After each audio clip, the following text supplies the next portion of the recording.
Unfortunately, when it comes to retirement planning, many of us are being told that complexity is better than simplicity. And I don't think it is. In fact, as a financial advisor for over 20 years, one of my mandates was take no more complexity than what is needed to achieve your goals. Sometimes you need some, but in general, simple is better than complex.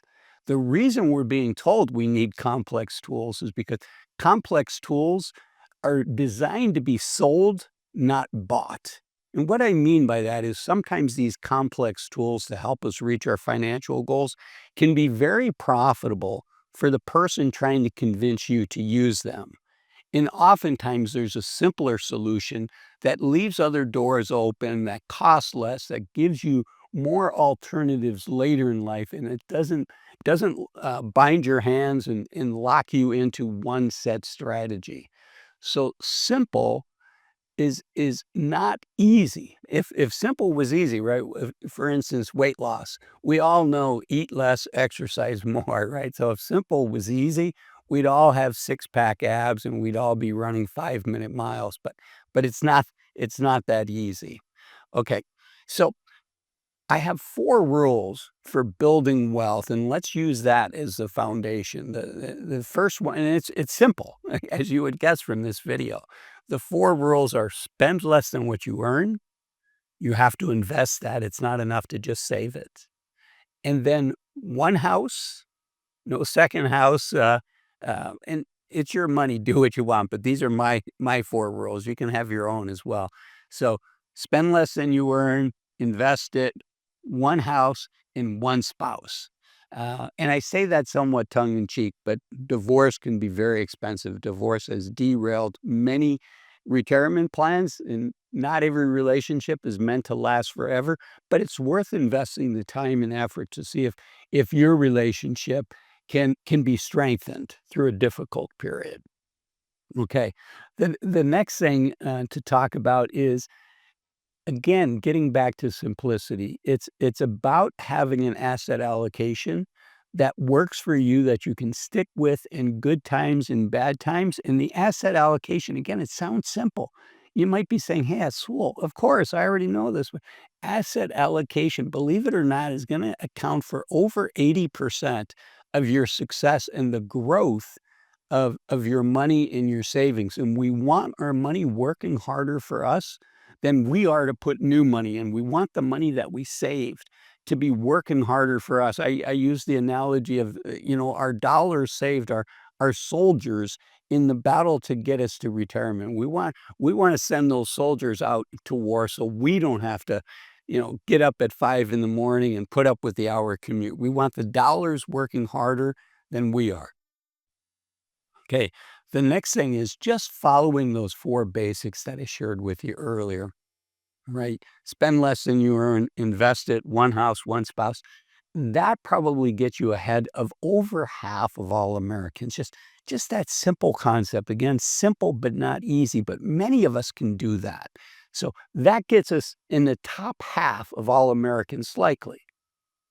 And another thing is just we want to be sure that we can see the forest from the trees. And when it comes to investing, when it comes to retirement planning, one of the things that I saw as a financial advisor is it was not unusual for people to come to me in their 50s and 60s, and they had 20, 30 or more accounts. They had old 401ks that they hadn't rolled over yet. They had several IRAs. They had taxable accounts. They had bank accounts. The list just goes on and on. And so they had a bunch of tiny accounts and they really didn't know what they had.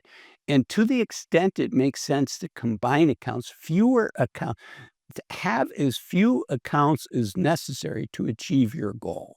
Now, there can be a reason to have a rollover IRA and a regular IRA. It's outside of the scope of this video. But again, fewer accounts. If there's a reason to have 2 separate accounts, for instance, you're still working at your company, you have a 401k, you probably can't roll that into an IRA. For instance, if you're married, you and your spouse cannot combine your individual IRAs together. So have as few accounts as possible so that you can get the big picture. What does it look like? The next one, speaking of being able to see the forest from the trees, is have a plan, have a financial plan that lets you see what your strategy is and see how you're doing as it goes back each year and see how am I progressing? How am I ahead this year versus last year? And how can you continue to make that progress? What were your goals from last year and how did you do on them? Now, we cannot control, what the stock market does in returns. We cannot control inflation, but many of us have a lot of control over how much we save. There can be surprises, but there are goals that you can control. And looking at that and say, how did I do? And don't beat yourself up if you're not there, but that is feedback that's important for all of us. And the best way I think to have a plan is to work with a financial advisor that's a fiduciary to you 100% of the time. They're working on your behalf. And unfortunately, most advisors in the industry are not fiduciaries to their clients 100% of the time. So ask anyone you're talking to that question. Are you a fiduciary to me 100% of the time? And get it in writing if you can. So the benefit of having somebody along your side is really the goal is to help you make better decisions, to put on your radar screen some things that may not be on your radar screen that you may not be thinking about, and frankly, the wisdom that comes from somebody being a financial advisor and guiding hundreds of people through the path that you're on the journey to go on. So I know many of my viewers are not gonna pay what is typically a 1% per year or more fee on the assets that advisors manage, and if that's you, I urge you to use software that's designed to help you make sure you're not forgetting things, make sure that there's not formula mistakes. Many people use Excel, they use Google Sheets. I urge you not to do that. I urge you to use software designed for you. The software I like is called Bolden. It used to be called New Retirement. You can sign up for Bolden at this link. I am an affiliate of Bolden. It's very affordable and you'll be supporting the channel if you sign up for Bolden using my link. And the nice thing there again is we get to go back, we get to see, how did we do, and we get to tweak things. And having professional software also helps you see the forest, helps you see the big picture.